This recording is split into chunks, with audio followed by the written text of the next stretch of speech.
Hi, my name is Josh Cohen. I am the Alumni Coordinator for West Coast NCSY, as well as the Assistant Director of San Diego NCSY.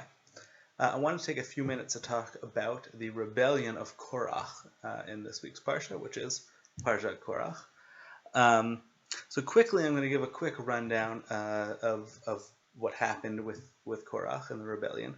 So basically, Korach and some of his followers came to Moshe with a couple of concerns about Moshe and the legitimacy of his leadership, some of which I'm going to talk about in a minute. But basically, Moshe's response was, well, why don't we let HaShem decide who's right in this situation? So tomorrow you guys are going to come out with fire pans and burn incense in them, and Aaron is going to come out and do the same thing. And Moshe and HaShem is going to decide who's right in this conflict. And they do this, and HaShem is outraged and ultimately destroys Korach and his followers. Fire comes down from heaven and destroys some of them. The earth opens up and swallows others.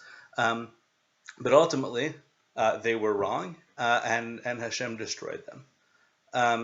So I want to look at some of the complaints that Korach and some of his followers had. So actually, there were a couple groups within Korach's rebellion, and I want to specifically look at the complaints of Datam and Aviram. They didn't share the same complaints as Korach necessarily. They specifically say that their complaint for Moshe was that Moshe took them out of, they say in the pasuk, a land of milk and honey, into the desert, and he has no intention of taking them into another land of milk and honey. So what they're saying to Moshe is, you took us out of Egypt, where they say was a land of milk and honey, and you took us into the desert where we're going to die, and you're never going to take us into Eretz Yisrael. And this results in, as I mentioned before, fire coming down from heaven and consuming them. And the question is, what's the big deal about this complaint? We've heard this complaint before, right? A similar complaint was made by the Jewish people at Yam Suf at the Red Sea. When the Jews were trapped between the Egyptians and the Red Sea, and they made a similar complaint to Moshe and to Hashem.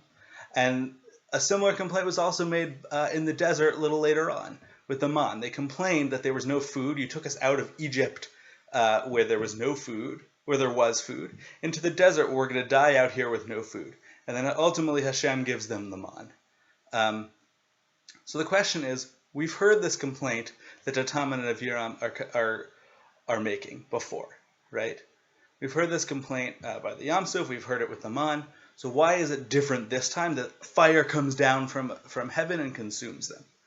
And I think the answer lies if you look at the Pesukim. If you look at at their complaint by Yam Suf and also by the man, the complaint involves Hashem. At the Yam Suf, it says they cried out to Hashem, and then they complained to Moshe. And there's a similar thing by the man. But when it comes to the rebellion of Korach, they say to Moshe, you took us out of Egypt. You took us out of the land of milk and honey into the desert to die. There's no mention of Hashem. And I think there's a really important lesson here. And the lesson is that the second that people start to take Hashem out of the equation, and they forget that really everything comes from Hashem, even the good, even the bad and the good, all comes from Hashem. And the second we start to forget that, that's when Hashem becomes outraged, and that's when we start to have problems. I think this is a really important lesson to remember right now. Things are so tough in Eretz Yisrael.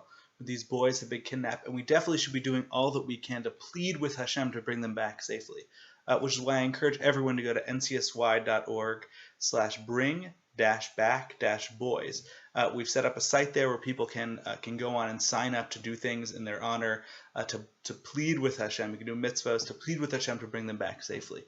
But ultimately, I think what we need to remember, and the lesson from the rebellion of Korach, is that no matter what the outcome, good or bad, everything comes from Hashem. And I hope that this is something that everyone can understand and take to heart.